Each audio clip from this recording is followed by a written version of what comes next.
90 দশকের চিত্রনায়িকা শাবনূর কখনো ফেসবুক বান্ধব ছিলেন না, এমনকি তার ফেসবুক আইডি বা পেজও ছিল না। তবে গত কয়েক বছর ধরে তিনি সোশ্যাল মিডিয়ায় বেশ অ্যাক্টিভ হন, নিজের খোলা প্রোফাইল থেকে, যদিও সেটি ভেরিফাইড নয়। এদিকে গত 15 বছর ধরে ফেসবুকে শাবনূর নামে অসংখ্য প্রোফাইল ও পেজ রয়েছে। এমনকি আসল শাবনূর ফেসবুকে অ্যাক্টিভ হওয়ার পরও নকল শাবনূরের উপদ্রব কমেনি। অবশেষে সেটির চূড়ান্ত পরিণতি ঘটল।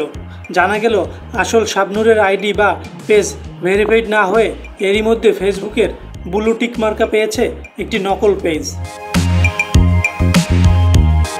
এই চাঞ্চল্যকর তথ্যটি সামাজিক যোগাযোগ মাধ্যমে জানিয়েছেন চিত্রনায়িকা নিজেই।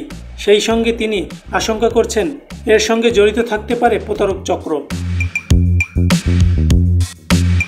অভিনেত্রী আরও বলেন, আমি ফেসবুক ব্যবহার করতাম না, তখন আমার নামে অনেকেই ফেসবুক আইডি বানিয়েছিল, তা নিয়ে কিছু বলিনি। পরে আমি নিজে ফেসবুক ব্যবহারের পর সবাই জানতে পেরেছেন কে আসল কে নকল।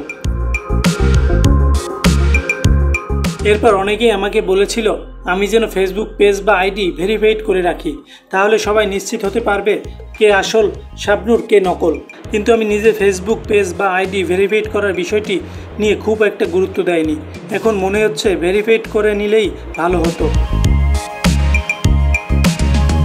শাবনূর জানান, বিষয়টি নিয়ে এরই মধ্যে তিনি আইনি পদক্ষেপের প্রস্তুতি নিচ্ছেন।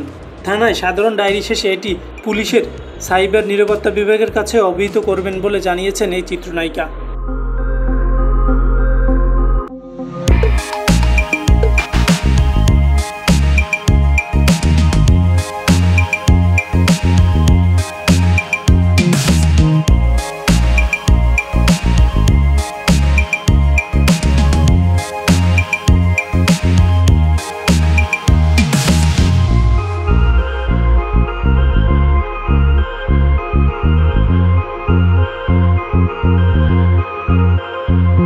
Thank you.